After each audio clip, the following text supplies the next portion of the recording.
بسم الله الرحمن الرحيم ياسين والقرآن الحكيم إنك لمن المرسلين على صراط مستقيم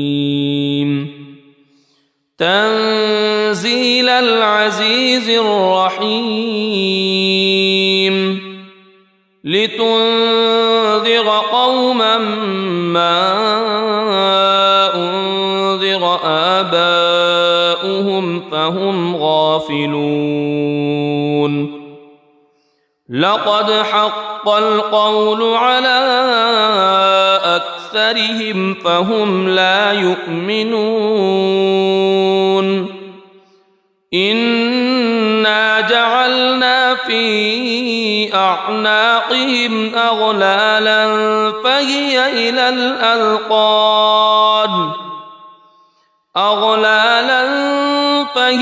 إلى الأذقان فهم مقمحون وجعلنا من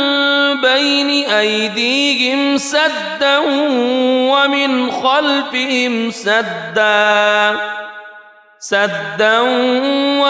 خلفهم سدا فأغشيناهم فهم لا يبصرون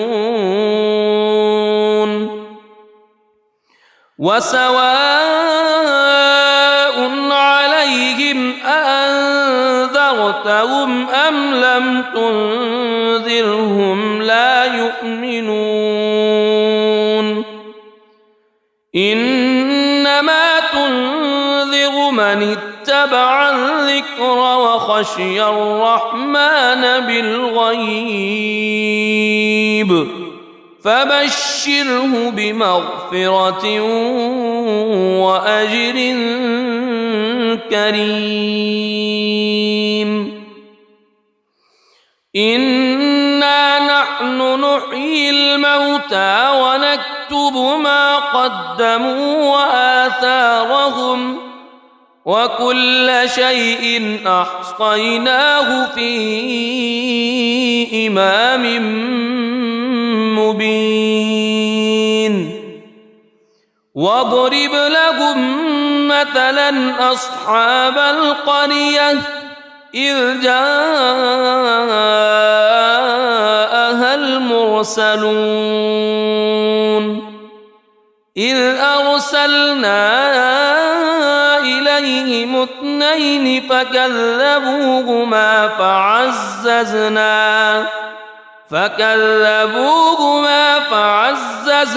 بثالث فقالوا إنا إليكم مرسلون قالوا ما أنتم إلا بشر مثلنا وما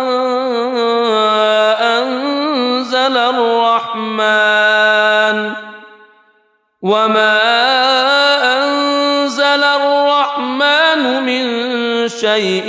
إن أنتم إلا تكذبون قالوا ربنا يعلم إنا إليكم لمرسلون وما علينا إلا البلاغ المبين قالوا إنا تطيرنا بكم لئن لم تنتهوا لنرجمنكم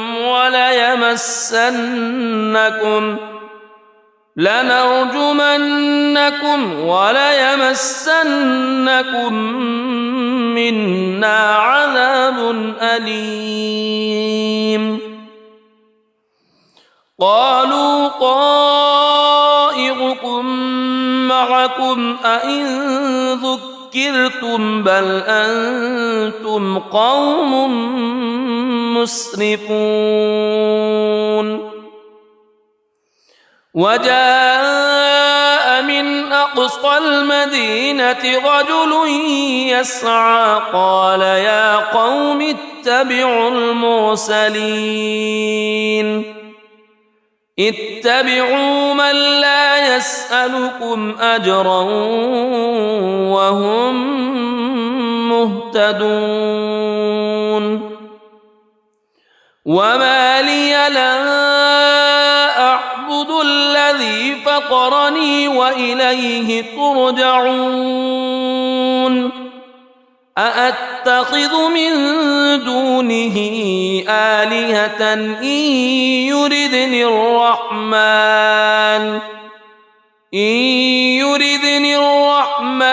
بضر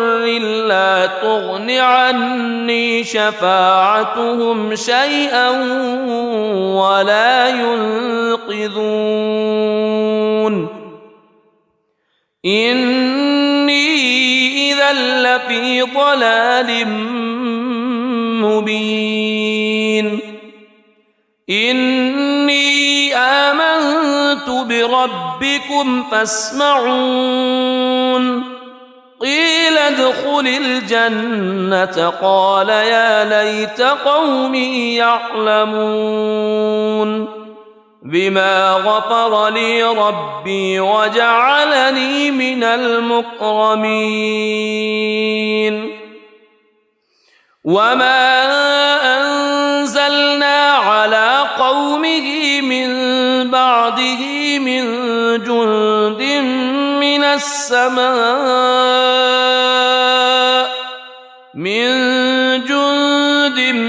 من السماء وما كنا منزلين إن كانت إلا صيحة واحدة فإذا هم خامدون يا حسرة على العباد ما يأتيهم من رسول إلا كانوا به يستهزئون ألم يروا كم أهلكنا قبلهم من القرون أنهم إليهم لا يرجعون وإن كل لما جميع لدينا محضرون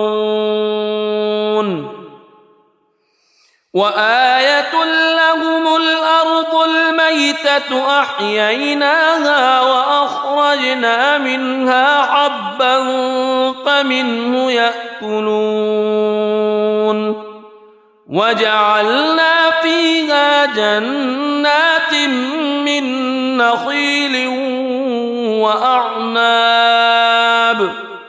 من نخيل وأعناب وفجرنا فيها من العيون ليأكلوا من ثمره وما عملته أيديهم أفلا يشكرون سبحان الذي خلق الأزواج كلها مما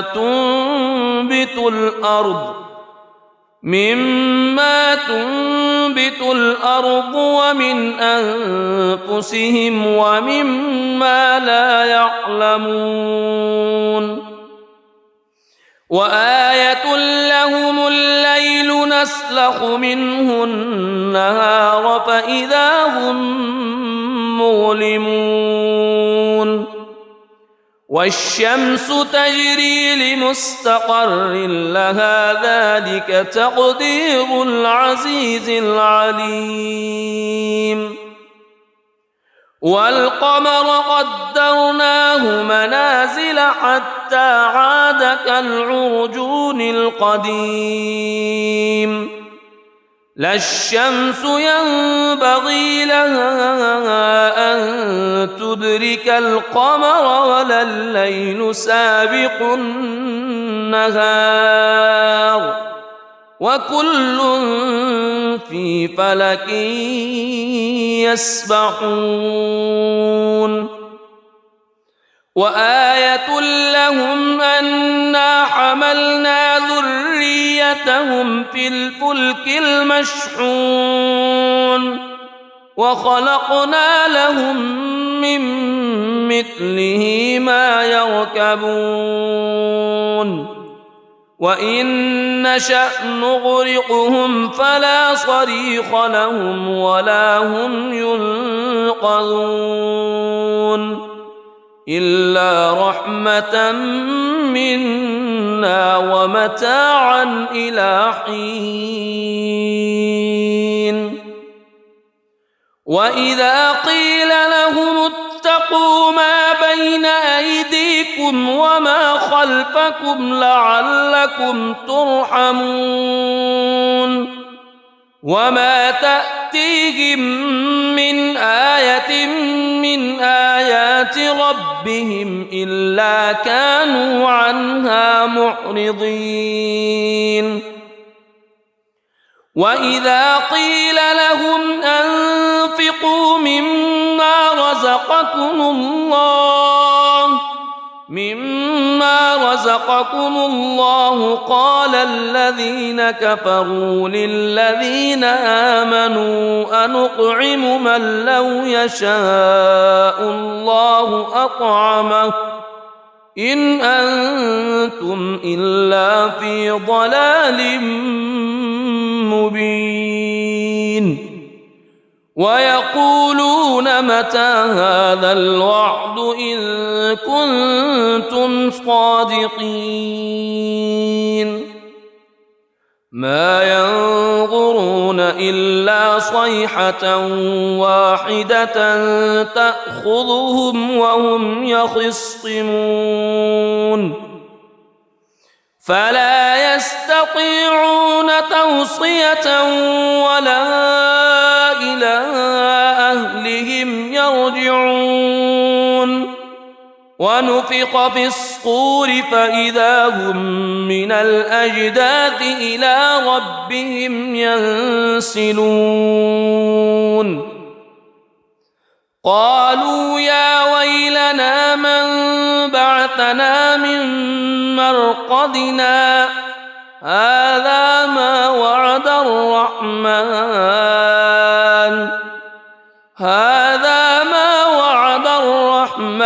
وصدق المرسلون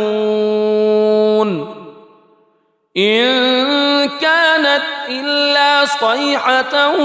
واحدة فإذا هم جميع لدينا محضرون فاليوم لا تظلم نفس شيئا ولا تجزون إلا ما كنتم تعملون إن أصحاب الجنة اليوم في شغل فاكهون هم وأزواجهم في ظلال على الأرائك متكئون لهم فيها فاكهة ولهم ما يدعون سلام قولا من رب رحيم وامتازوا اليوم أيها المجرمون ألم أعهد إليكم يا بني ألا تعبدوا الشيطان ألم أعهد إليكم يا بني آدم ألا تعبدوا الشيطان إنه لكم عدو مبين وأن اعبدوني هذا صراط مستقيم ولقد أضل منكم جبلا كثيرا أفلم تكونوا تعقلون هذه جهنم التي كنتم توعدون اصلوها اليوم بما كنتم تكفرون اليوم نختم على أفواههم وتكلمنا أيديهم وتشهد أرجلهم بما كانوا يكسبون ولو نشاء لطمسنا على أعينهم فاستبقوا الصراط فأنى يبصرون ولو نشاء لمسخناهم على مكانتهم فما استطاعوا مضيا ولا يرجعون ومن نعمره ننكسه في الخلق أفلا يعقلون وما علمناه الشعر وما ينبغي له إن هو إلا ذكر وقرآن مبين لينذر من كان حيا ويحق القول على الكافرين أولم يروا أنا خلقنا لهم مما عملت أيدينا أنعاما فهم لها مالكون وذللناها لهم فمنها ركوبهم ومنها يأكلون ولهم فيها منافع ومشارب أفلا يشكرون واتخذوا من دون الله آلهة لعلهم ينصرون لا يستطيعون نصرهم وهم لهم جند محضرون فلا يحزنك قولهم إنا نعلم ما يسرون وما يعلنون أولم ير الإنسان أنا خلقناه من نطفة فإذا هو خصيم مبين وضرب لنا مثلا ونسي خلقه قال من يحيي العظام وهي رميم قل يحييها الذي أنشأها أول مرة وهو بكل خلق عليم الذي جعل لكم من الشجر الأخضر نارا فإذا أنتم منه توقدون أوليس الذي خلق السماوات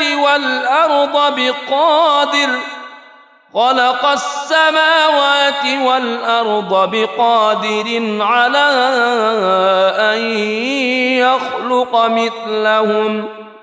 بلى وهو الخلاق العليم إنما أمره إذا أراد شيئا أن يقول له كن فيكون فسبحان الذي بيده ملكوت كل شيء وإليه ترجعون بسم الله الرحمن الرحيم الرحمن علم القرآن خلق الإنسان علمه البيان الشمس والقمر بحسبان والنجم والشجر يسجدان والسماء رفعها ووضع الميزان ألا تطغوا في الميزان وأقيموا الوزن بالقسط ولا تخسروا الميزان والأرض وضعها للأنام فيها فاكهة والنخل ذات الأكمام والحب ذو العصف والريحان فبأي آلاء ربكما تكذبان خلق الإنسان من صلصال كالفخار وخلق الجان من مارج من نار فبأي آلاء ربكما تكذبان رب المشرقين ورب المغربين فبأي آلاء ربكما تكذبان مرج البحرين يلتقيان بينهما برزخ لا يبغيان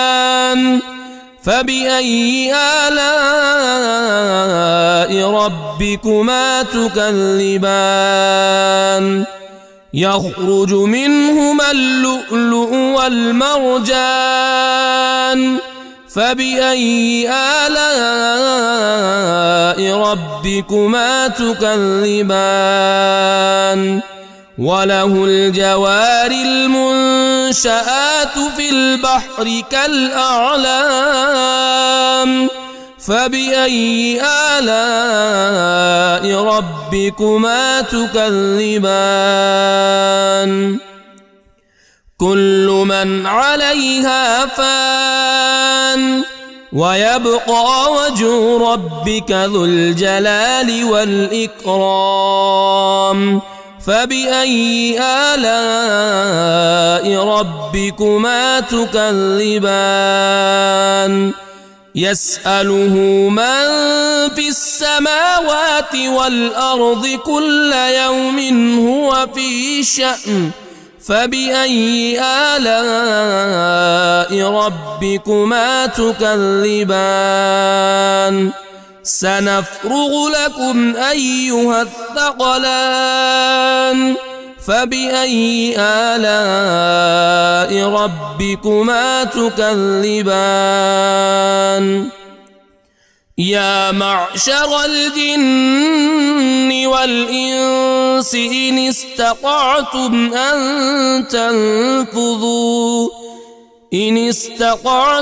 أن تنفذوا من أقطار السماوات والأرض فانفذوا لا تنفذون إلا بسلطان فبأي آلاء ربكما تكذبان يرسل عليكما شواظ من نار ونحاس فلا تنتصران فبأي آلاء ربكما تكذبان فإذا انشقت السماء فكانت وردة كالدهان فبأي آلاء ربكما تكذبان فيومئذ لا يسأل عن ذنبه إنس ولا جان فبأي آلاء ربكما تكذبان يعرف المجرمون بسيماهم فيؤخذ بالنواصي والأقدام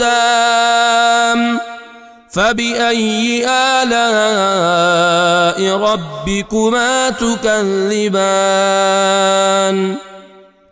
هذه جهنم التي يكذب بها المجرمون يطوفون بينها وبين حميم آن فبأي آلاء ربكما تكذبان ولمن خاف مقام ربه جنتان فبأي آلاء ربكما تكذبان ذواتا أفنان فبأي آلاء ربكما تكذبان فيهما عينان تجريان فبأي آلاء ربكما تكذبان فيهما من كل فاكهة زوجان فبأي آلاء ربكما تكذبان متكئين على فرش بطائنها من استبرق وجنى الجنتين دان فبأي آلاء ربكما تكذبان فيهن قاصرات الطرف لم يطمثهن إنس قبلهم ولا جان فبأي آلاء ربكما تكذبان كأنهن الياقوت والمرجان فبأي آلاء ربكما تكذبان هل جزاء الإحسان إلا الإحسان فبأي آلاء ربكما تكذبان ومن دونهما جنتان فبأي آلاء ربكما تكذبان مدهامتان فبأي آلاء ربكما تكذبان فيهما عينان نضاختان فبأي آلاء ربكما تكذبان فيهما فاكهة ونخل ورمان فبأي آلاء ربكما تكذبان فيهن خيرات حسان فبأي آلاء ربكما تكذبان حور مقصورات في الخيام فبأي آلاء ربكما تكذبان لم يطمثهن إنس قبلهم ولا جان فبأي آلاء ربكما تكذبان متكئين على رفرف خضر وعبقري حسان فبأي آلاء ربكما تكذبان تبارك اسم ربك ذي الجلال والإكرام. بسم الله الرحمن الرحيم. ياسين والقرآن الحكيم إنك لمن المرسلين على صراط مستقيم تنزيل العزيز الرحيم لتنذر قوما ما أنذر آباؤهم فهم غافلون لقد حق القول على أكثرهم فهم لا يؤمنون إنا جعلنا في أعناقهم أغلالا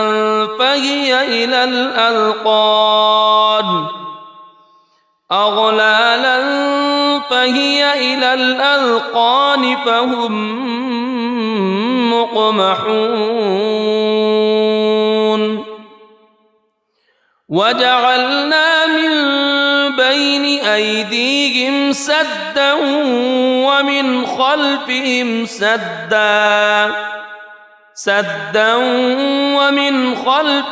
سدا فأغشيناهم فهم لا يبصرون وسواء عليهم أأنذرتهم أم لم تنذرهم لا يؤمنون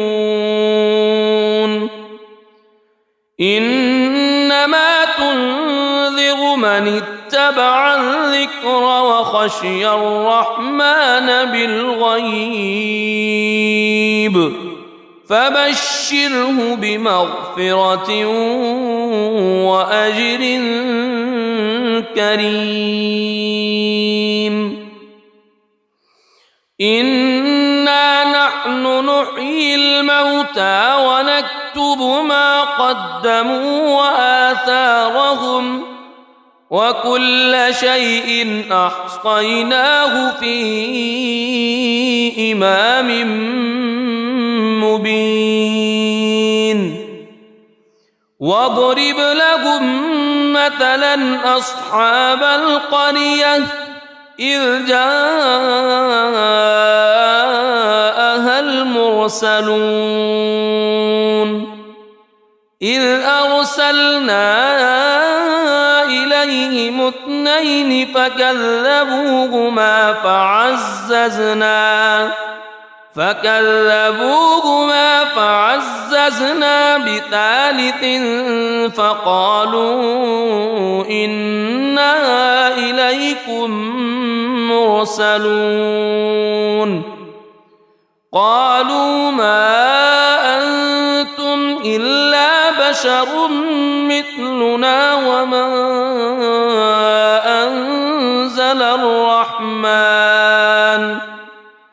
وما أنزل الرحمن من شيء إن أنتم إلا تكذبون قالوا ربنا يعلم إنا إليكم لمرسلون وما علينا إلا البلاغ المبين قالوا إنا تطيرنا بكم لئن لم تنتهوا لنرجمنكم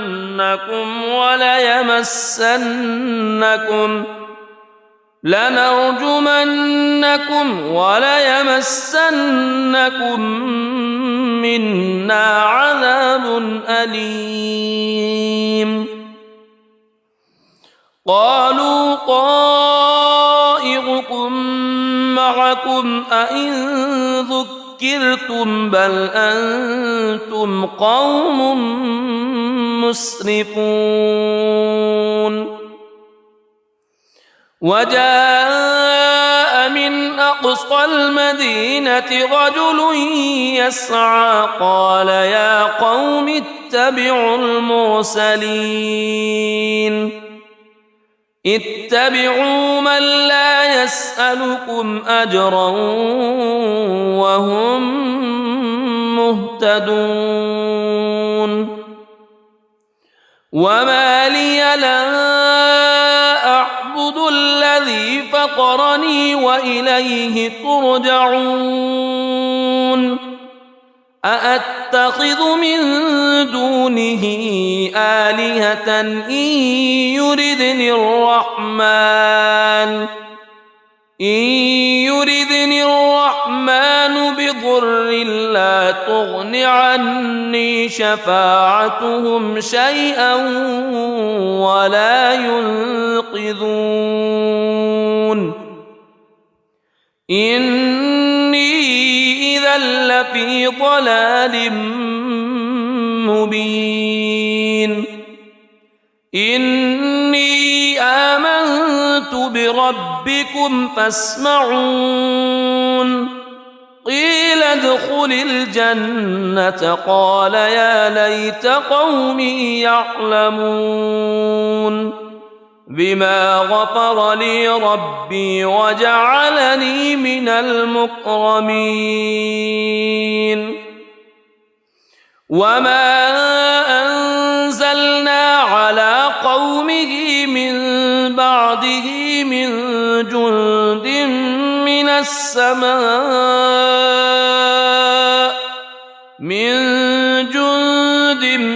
من السماء وما كنا منزلين إن كانت إلا صيحة واحدة فإذا هم خامدون يا حسرة على العباد ما يأتيهم من رسول إلا كانوا به يستهزئون ألم يروا كم أهلكنا قبلهم من القرون أنهم إليهم لا يرجعون وإن كل لما جميع لدينا محضرون وآية لهم الأرض الميتة أحييناها وأخرجنا منها حبا فمنه يأكلون وجعلنا فيها جنات من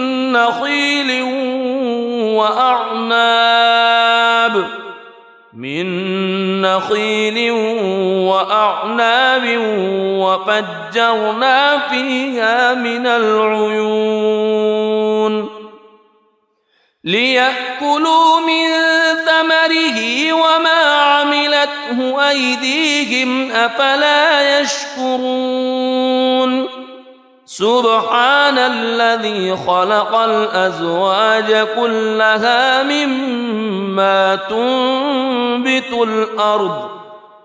مما تنبت الأرض ومن أنفسهم ومما لا يعلمون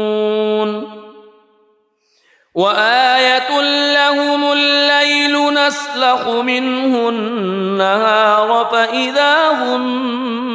مظلمون والشمس تجري لمستقر لها ذلك تقدير العزيز العليم والقمر قدرناه منازل حتى عاد كالعرجون القديم لا الشمس ينبغي لها أن تدرك القمر ولا الليل سابق النهار وكل في فلك يسبحون وآية لهم أنا حملنا ذريتهم في الفلك المشحون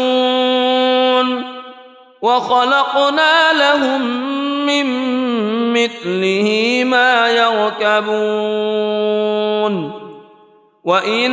نشأ نغرقهم فلا صريخ لهم ولا هم ينقذون إلا رحمة منا ومتاعا إلى حين وإذا قيل لهم اتقوا ما بين أيديكم وما خلفكم لعلكم ترحمون وما تأتيهم من آية من آيات ربهم إلا كانوا عنها معرضين وإذا قيل لهم أنفقوا مما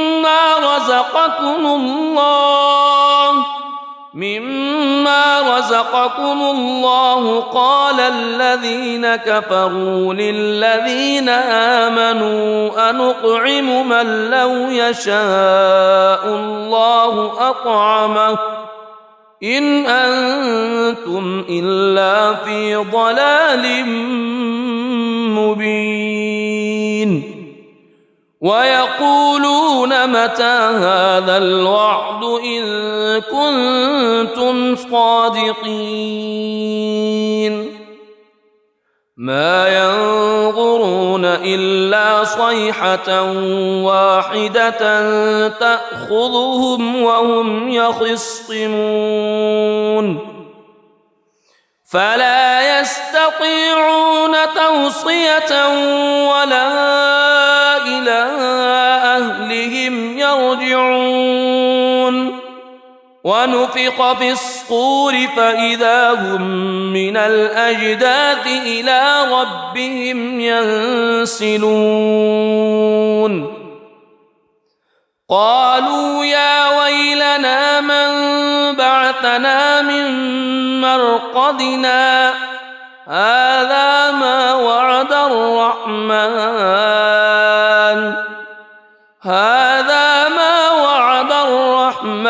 وصدق المرسلون إن كانت إلا صيحة واحدة فإذا هم جميع لدينا محضرون فاليوم لا تظلم نفس شيئا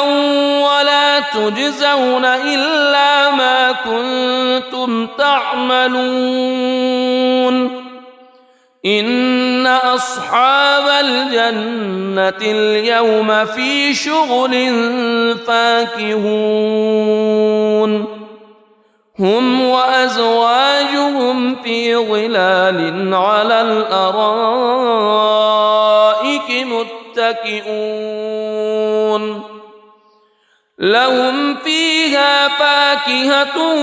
ولهم ما يدعون سلام قولا من رب رحيم وامتازوا اليوم أيها المجرمون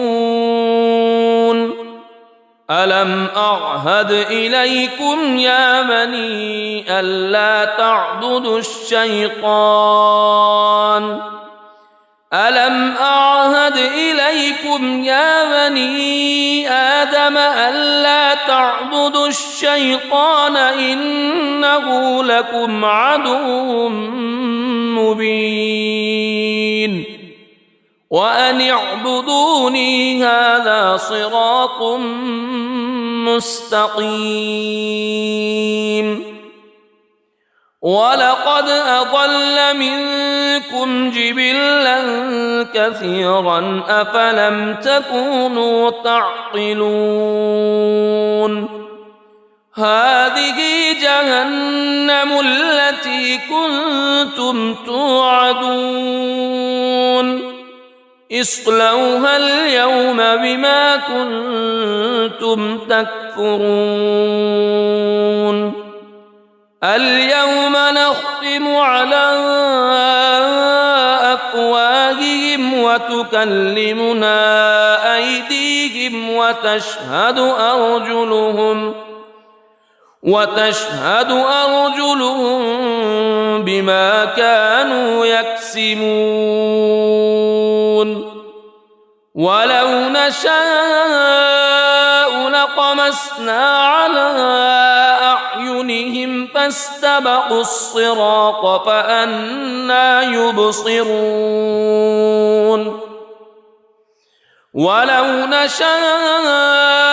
لمسخناهم على مكانتهم فما استطاعوا مضيا ولا يرجعون ومن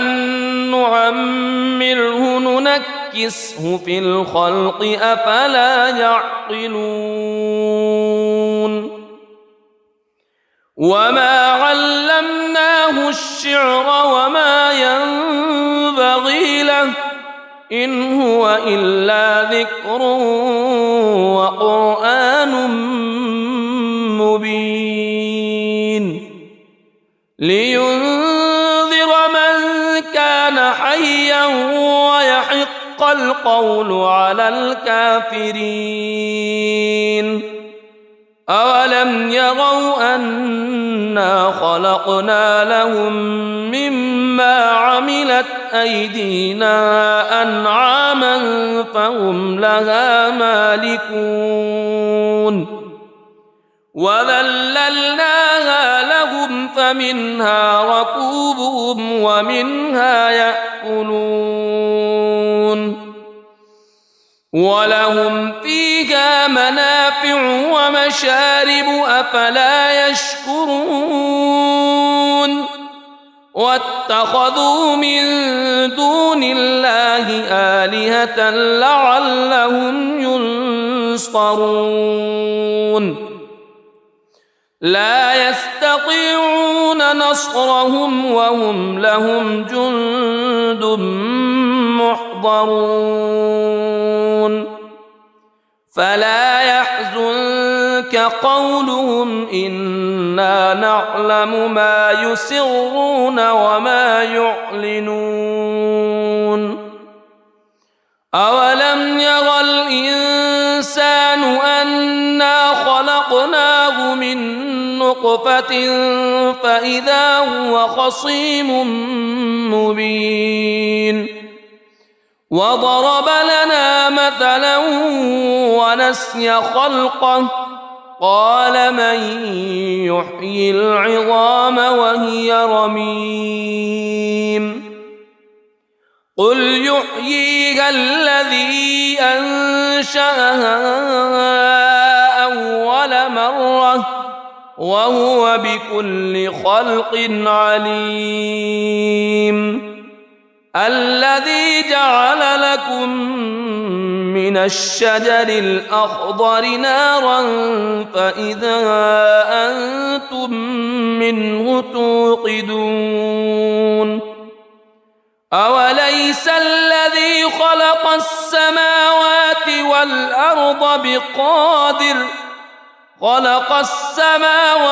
والأرض بقادر على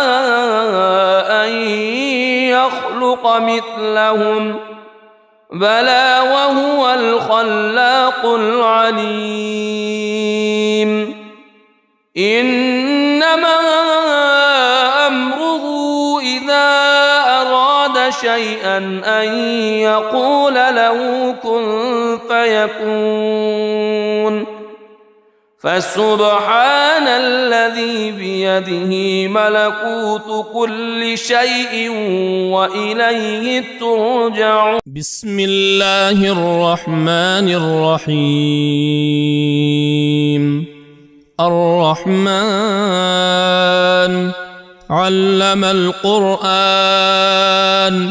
خلق الإنسان علمه البيان. الشمس والقمر بحسبان والنجم والشجر يسجدان. والسماء رفعها ووضع الميزان ألا تطغوا في الميزان وأقيموا الوزن بالقسط ولا تخسروا الميزان. والأرض وضعها للأنام فيها فاكهة والنخل ذات الأكمام والحب ذو العصف والريحان. فبأي آلاء ربكما تكذبان؟ خلق الإنسان من صلصال كالفخار وخلق الجان من مارج من نار. فبأي آلاء ربكما تكذبان؟ رب المشرقين ورب المغربين. فبأي آلاء ربكما تكذبان؟ مرج البحرين يلتقيان بينهما برزخ لا يبغيان. فبأي آلاء ربكما تكذبان؟ يخرج منهما اللؤلؤ والمرجان. فبأي آلاء ربكما تكذبان؟ وله الجوار المنشآت في البحر كالأعلام. فبأي آلاء ربكما تكذبان؟ كل من عليها فان ويبقى وجه ربك ذو الجلال والإكرام. فبأي آلاء ربكما تكذبان؟ يسأله من في السماوات والأرض كل يوم هو في شأن. فبأي آلاء ربكما تكذبان؟ سنفرغ لكم أيها الثقلان. فبأي آلاء ربكما تكذبان؟ يا معشر الجن والإنس إن استطعتم أن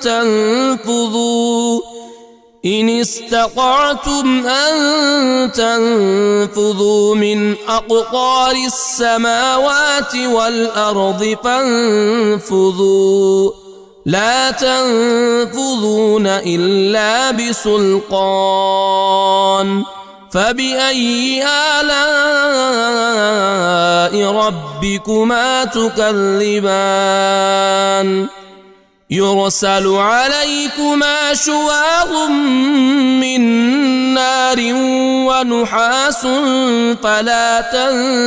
تنتصران. فبأي آلاء ربكما تكذبان فإذا انشقت السماء فكانت وردة كالدهان فبأي آلاء ربكما تكذبان فيومئذ لا يسأل عن ذنبه إنس ولا جان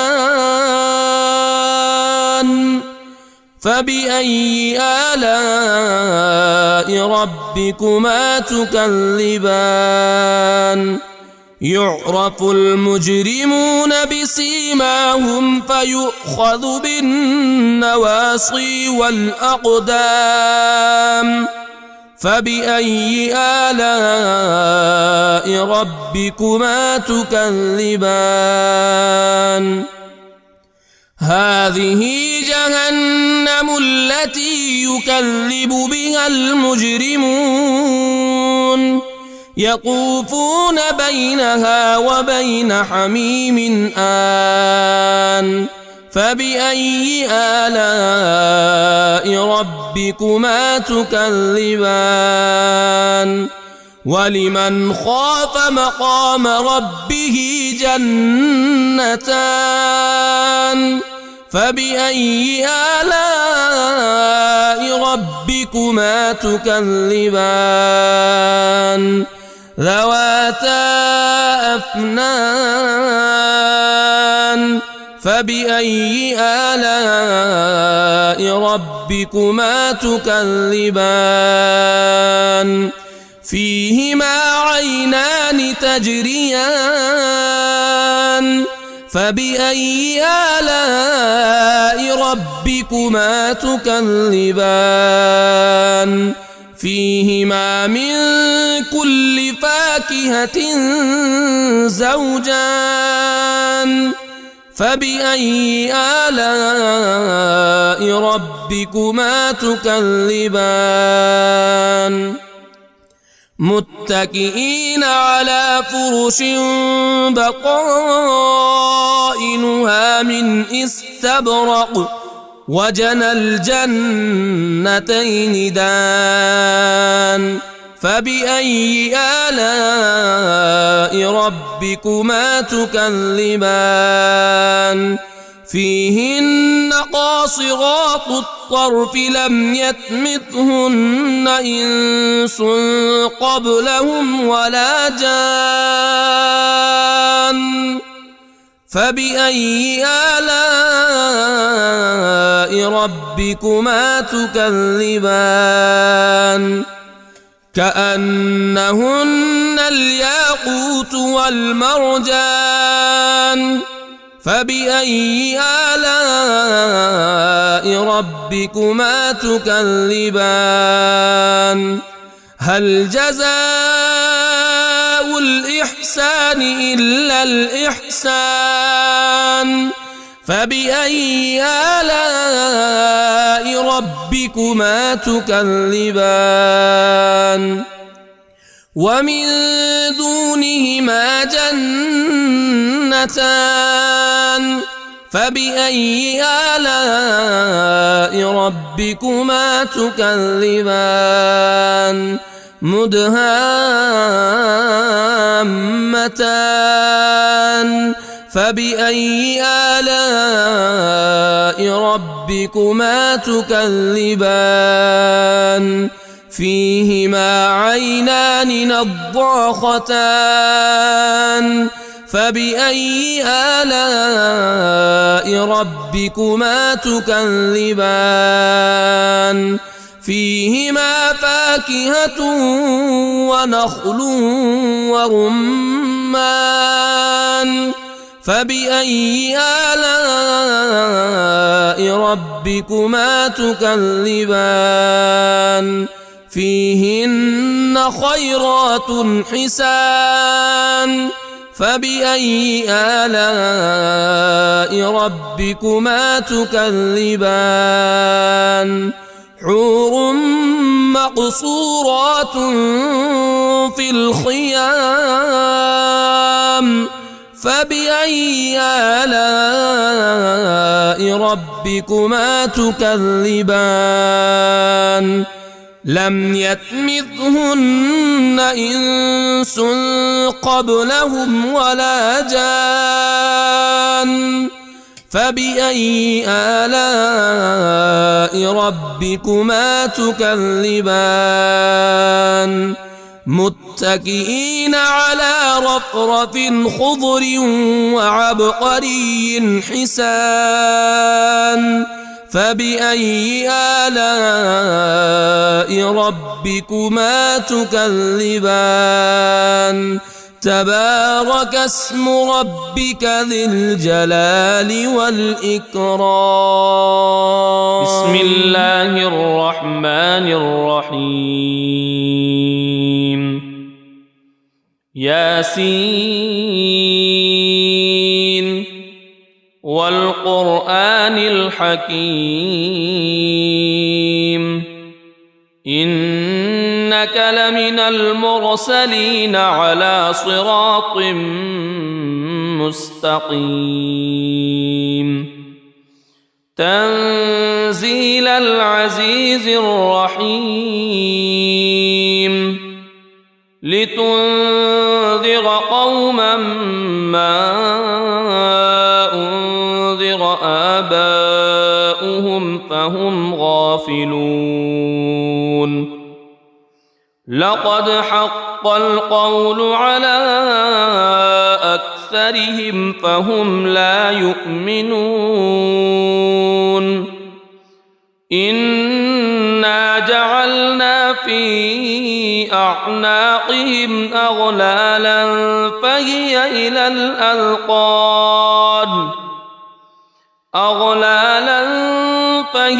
إلى الأذقان فهم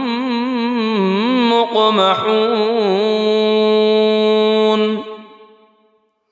وجعلنا من بين أيديهم سدا ومن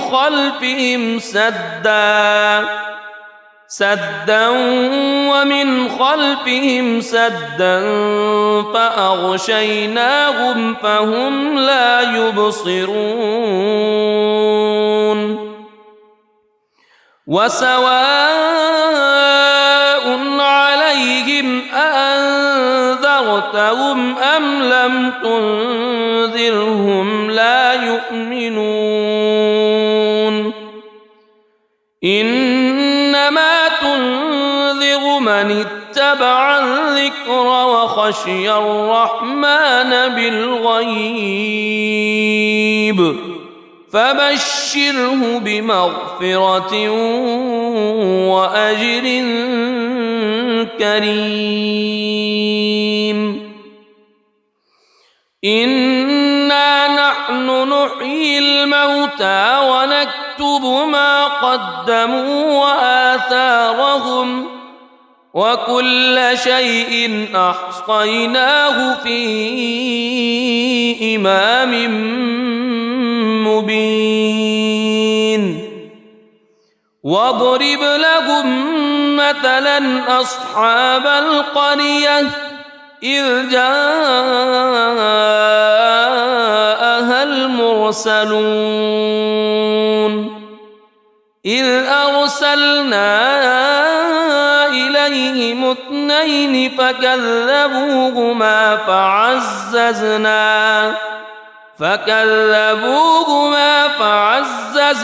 بثالث فقالوا إنا إليكم مرسلون قالوا ما أنتم إلا بشر مثلنا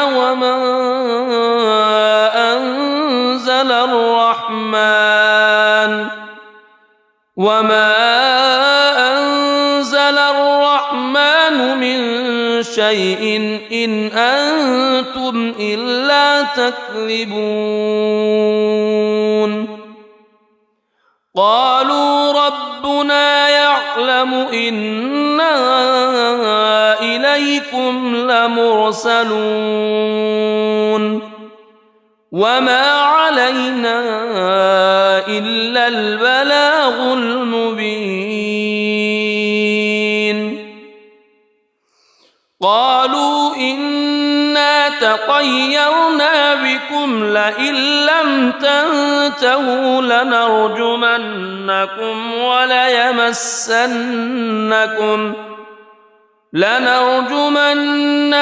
وليمسنكم منا عذاب أليم قالوا طائركم معكم أئن ذكرتم بل أنتم قوم مسرفون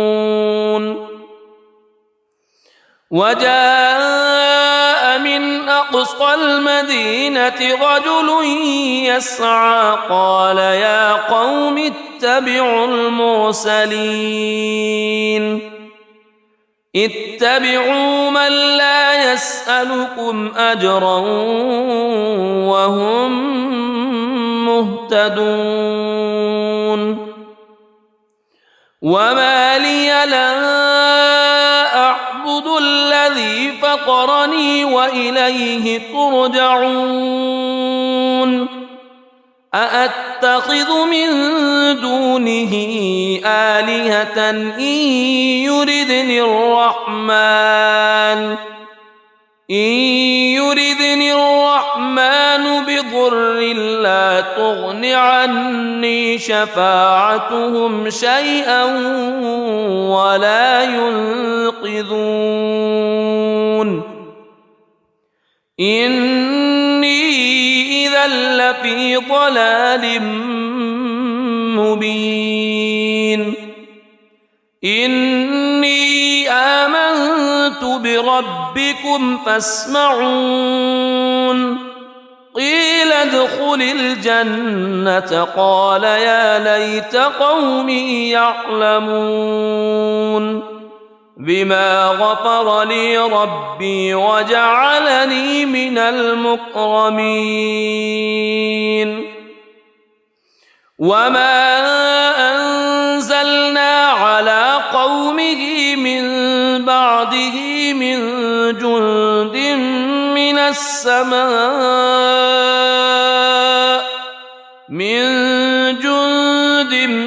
من السماء وما كنا منزلين إن كانت إلا صيحة واحدة فإذا هم خامدون يا حسرة على العباد ما يأتيهم من رسول إلا كانوا به يستهزئون ألم يروا كم أهلكنا قبلهم من القرون أنهم إليهم لا يرجعون وإن كل لما جميع لدينا محضرون وآية لهم الأرض الميتة أحييناها وأخرجنا منها حبا فمنه يأكلون وجعلنا فيها جنات من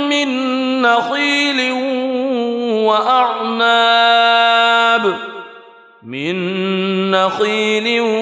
وأعناب وفجرنا فيها من العيون ليأكلوا من ثمره وما عملته أيديهم أفلا يشكرون سبحان الذي خلق الأزواج كلها مما تنبت الأرض مما تنبت الأرض ومن أنفسهم ومما لا يعلمون وآية لهم الليل نسلخ منه النهار فإذا هم مظلمون والشمس تجري لمستقر لها ذلك تقدير العزيز العليم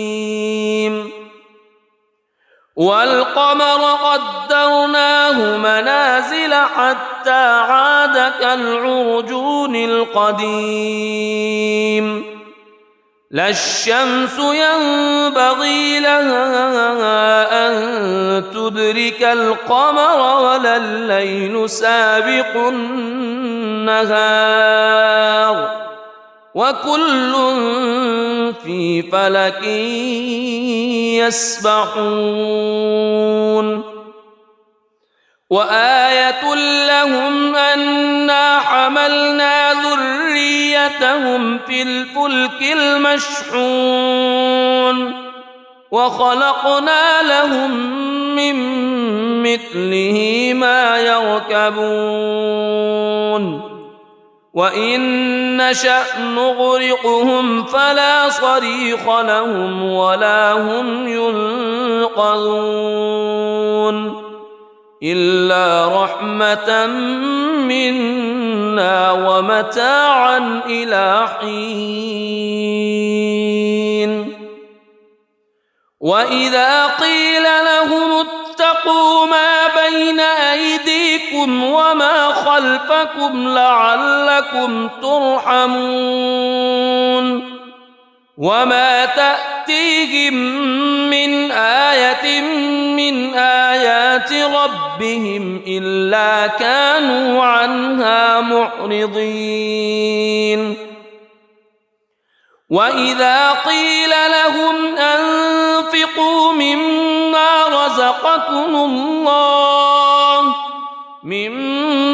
رزقكم الله قال الذين كفروا للذين آمنوا أنطعم من لو يشاء الله أطعمه إن أنتم إلا في ضلال مبين ويقولون متى هذا الوعد إن كنتم صادقين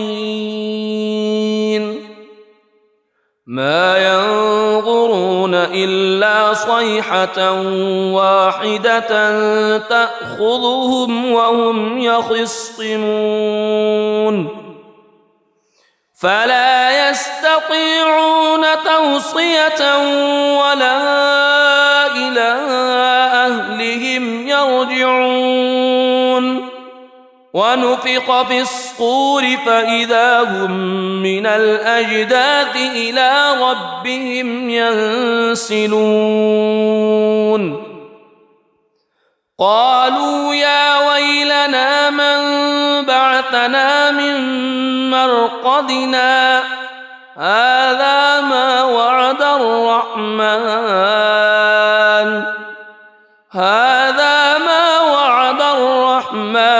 وصدق المرسلون إن كانت إلا صيحة واحدة فإذا هم جميع لدينا محضرون فاليوم لا تظلم نفس شيئا ولا تجزون إلا ما كنتم تعملون إن أصحاب الجنة اليوم في شغل فاكهون هم وأزواجهم في ظلال على الأرائك متكئون لهم فيها فاكهة ولهم ما يدعون سلام قولا من رب رحيم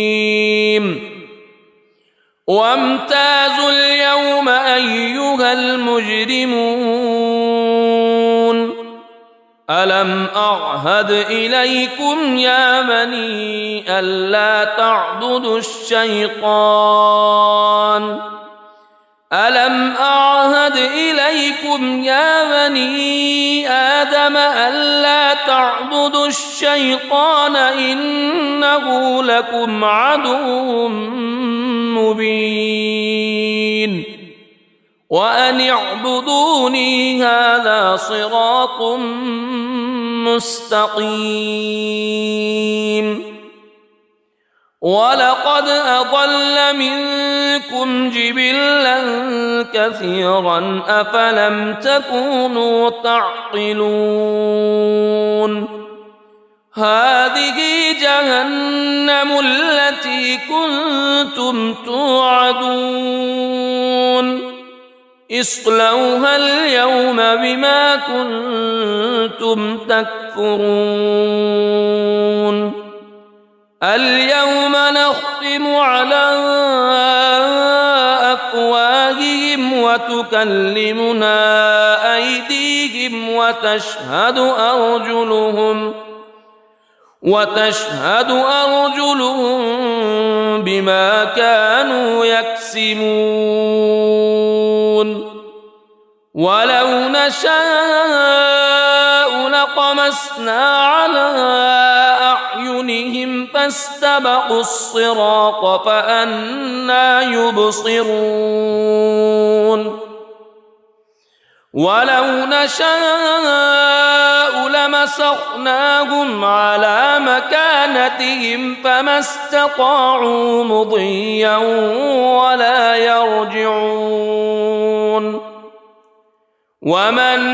نعمره ننكسه في الخلق أفلا يعقلون وما علمناه الشعر وما ينبغي له إن هو إلا ذكر وقرآن مبين لينذر من كان حيا ويحق القول على الكافرين أولم يروا أنا خلقنا لهم مما عملت أيدينا أنعاما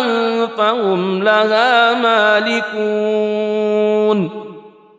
وذللناها لهم فمنها ركوبهم ومنها يأكلون ولهم فيها منافع ومشارب أفلا يشكرون واتخذوا من دون الله آلهة لعلهم ينصرون لا يستطيعون نصرهم وهم لهم جند محضرون فلا يحزنك قولهم إنا نعلم ما يسرون وما يعلنون أولم يرى الإنسان أنا خلقناه من نطفة فإذا هو خصيم مبين وضرب لنا مثلا ونسي خلقه قال من يحيي العظام وهي رميم قل يحييها الذي أنشأها أول مرة وهو بكل خلق عليم الذي جعل لكم من الشجر الأخضر نارا فإذا أنتم منه توقدون أوليس الذي خلق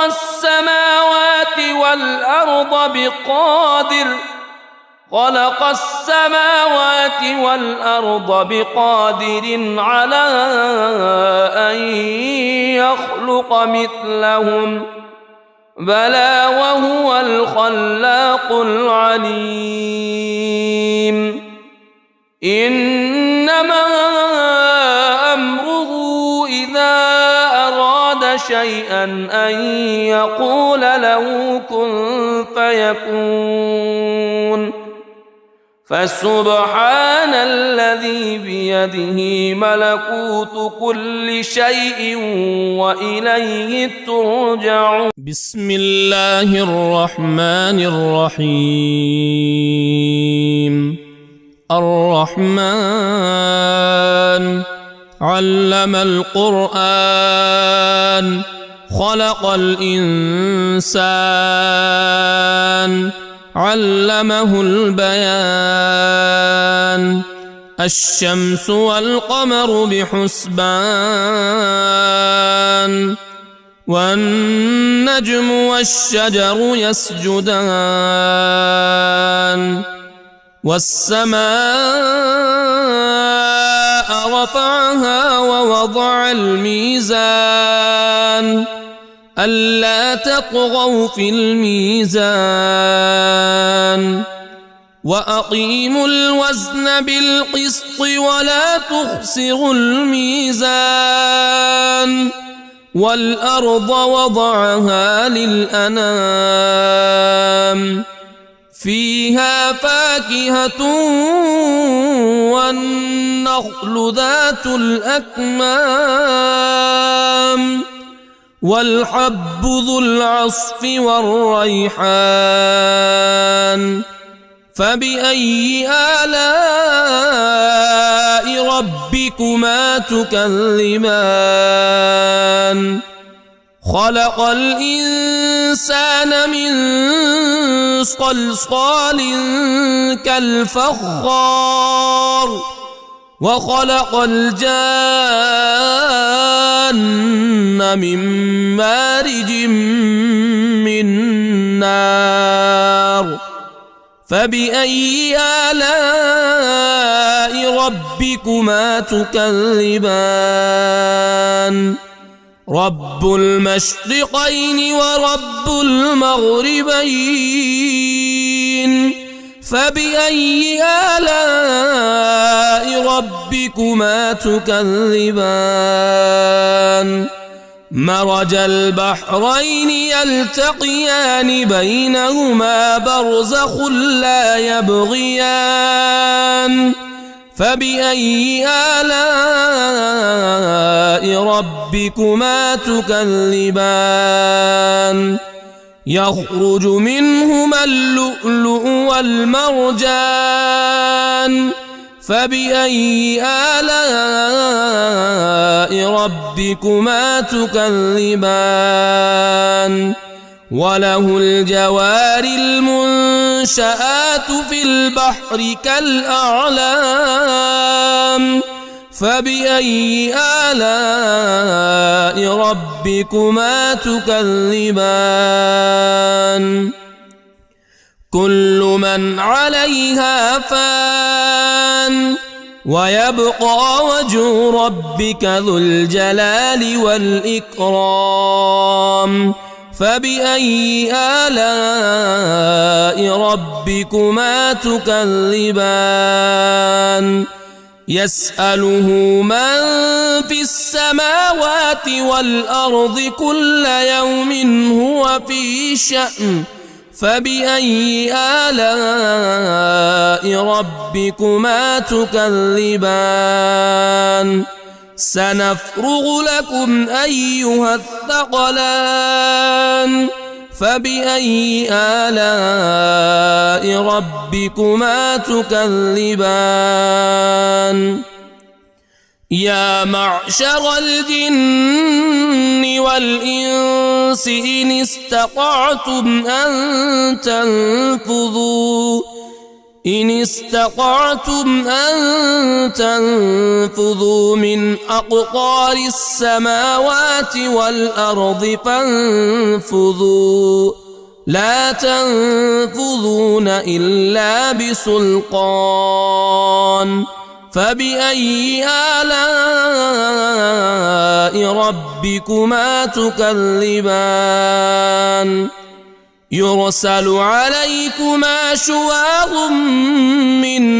نار ونحاس فلا تنتصران فبأي آلاء ربكما تكذبان فإذا انشقت السماء فكانت وردة كالدهان فبأي آلاء ربكما تكذبان فيومئذ لا يسأل عن ذنبه إنس ولا جان فبأي آلاء ربكما تكذبان يعرف المجرمون بسيماهم فيؤخذ بالنواصي والأقدام فبأي آلاء ربكما تكذبان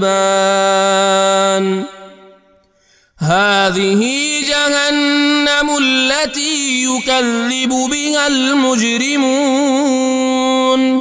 يطوفون بينها وبين حميم آن فبأي آلاء ربكما تكذبان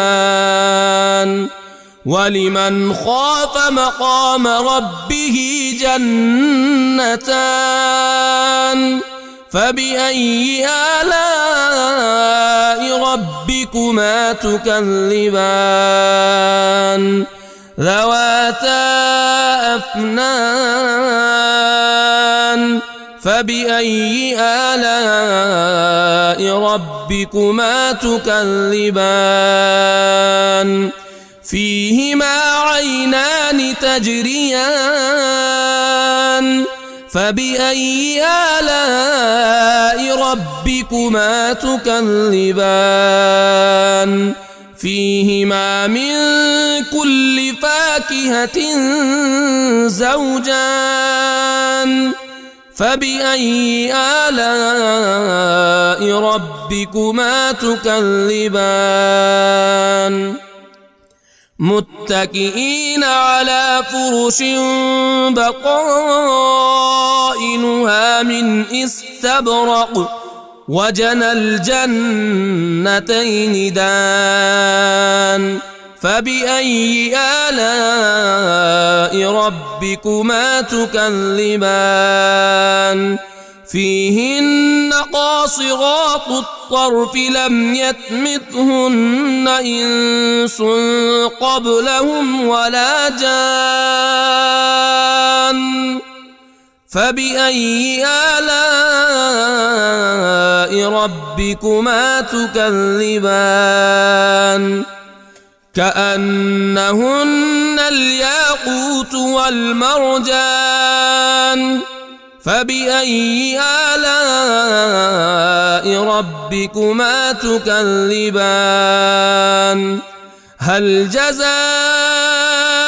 الإحسان إلا الإحسان فبأي آلاء ربكما تكذبان ومن دونهما جنتان فبأي آلاء ربكما تكذبان مدهامتان فبأي آلاء ربكما تكذبان فيهما عينان نضاختان